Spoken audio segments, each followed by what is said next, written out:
Welcome back to Dalrymple Models YouTube channel.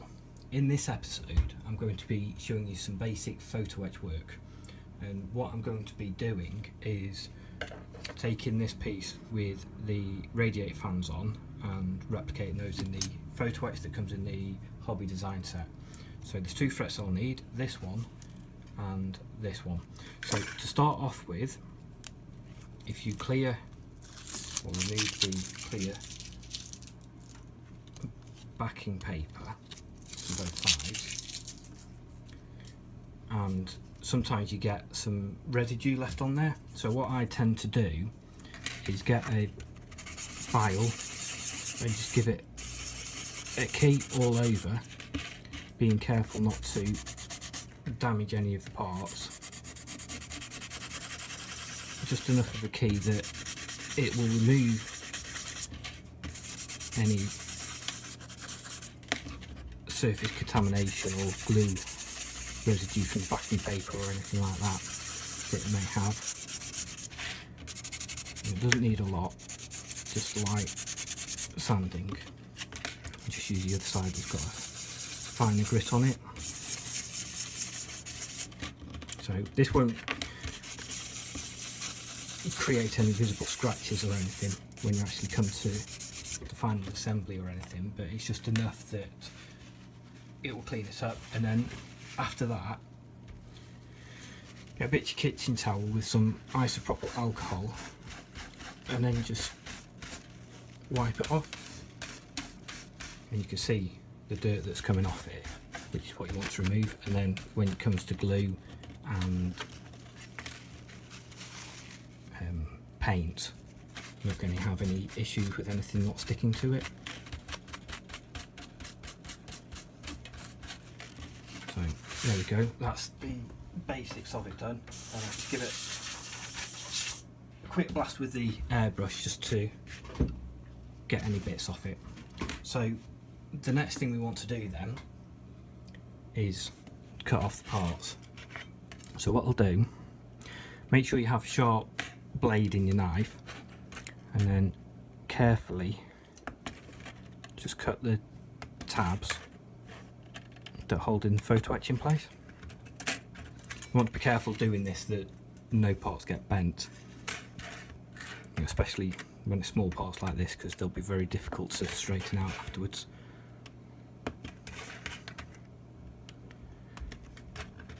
So just do one for now. I'm going to line them up so I know which piece is which.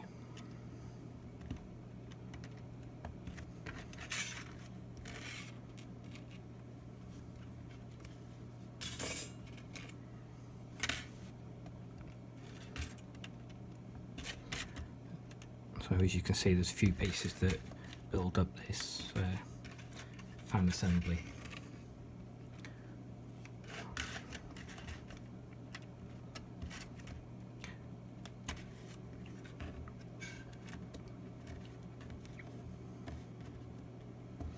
If you look at this last piece here that we're going to be doing, there's a bit of a pattern to it, and if you look on the original plastic piece, you can see that pattern that you've got on there. So you need to make sure the orientation's right, and also that last piece that I cut off, this one here that's got the long bit on it, you'll see that that corresponds to this bit here. So again, you need to make sure that you get the orientation right on that when it comes to assembly. It's worth taking a photograph of this to ensure that you get it right when the time comes. So last piece on that is there. So the next thing you want to do is get a needle file and very carefully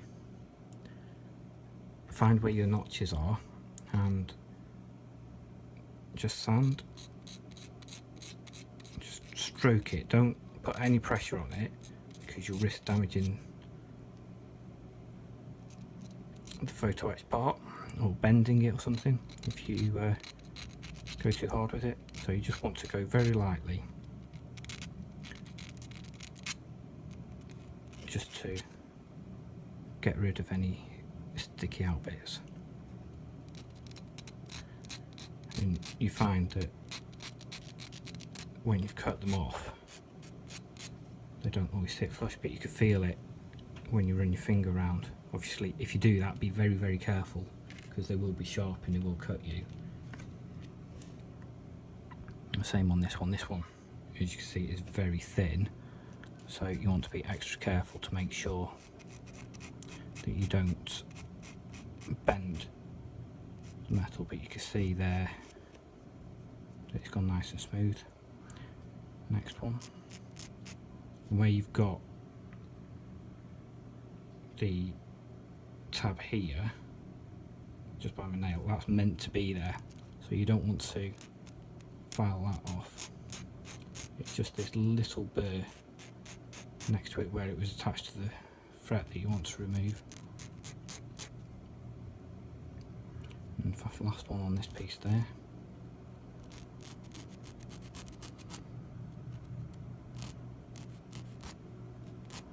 So it's going to be probably slightly tedious video this as I run through this, but it's one of those necessary jobs. So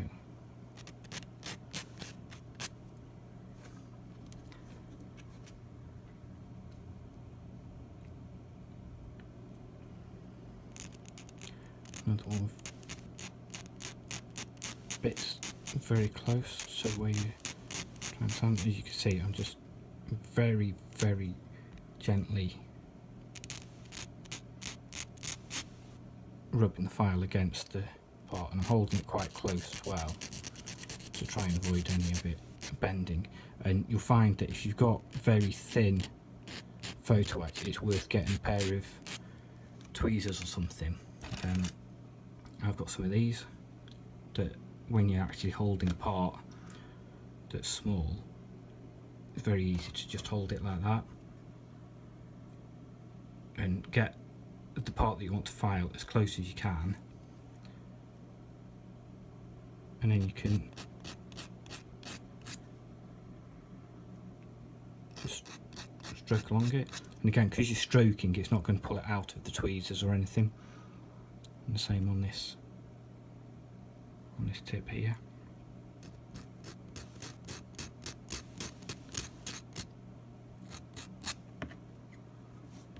And then last piece for this one. You can see the benefit that you have from using the tweezers. Just need to make sure that you get a good grip on it, because otherwise they will spin, as this one's doing.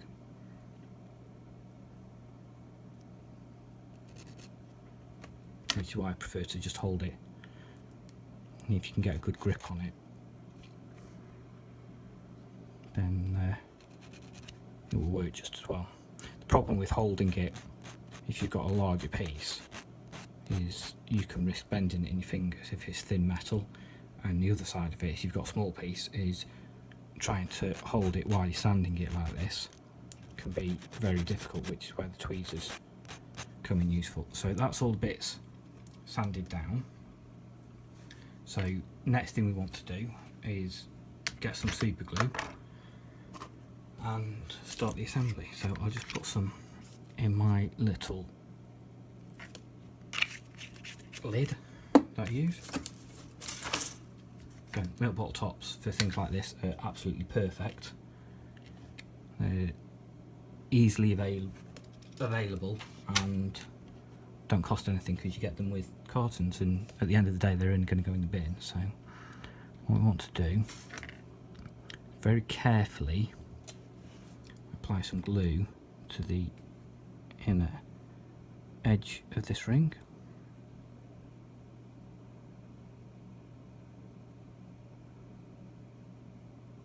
You don't want loads of glue because you don't want it spurting out the side. Making a mess.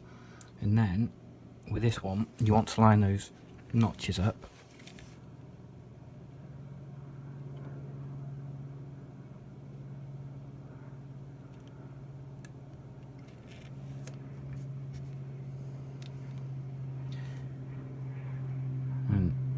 depending on what glue you're using, you should have a little bit of time to work with it. You can see there that those notches are all lined up now, nice and neat, and that's not going anywhere now. And then that piece wants to go in the centre. If you've got something with small holes in like that, a tip for you is to get a cocktail stick or similar, and then you can hold it on the cocktail stick, apply the glue as you did before, and don't need a lot, and then your cocktail stick will centre the point for you.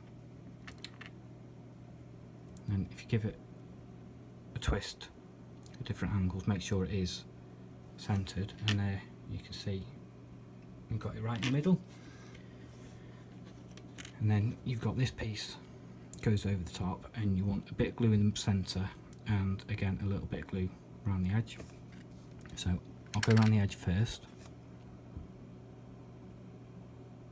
You want to be very careful with this that it doesn't go everywhere. You just really don't want to get it on your fingers, because it can potentially cause problems when you come to glue things if you get your fingers in with something this small. It's unlikely to happen. So I'm just going to stick the cocktail stick back through the centre again, just help me line it up, and then twist it slightly to get the centre points, sorry, the outside edges lined up, and then as you can see it's nicely centred. Give a bit of squeeze to make sure it's glued properly. So there you go, that's the main fan assembly. And then the next thing to do is this little piece here. So again, put the cocktail stick through it, and then get a little bit more glue, run it round the edge slightly,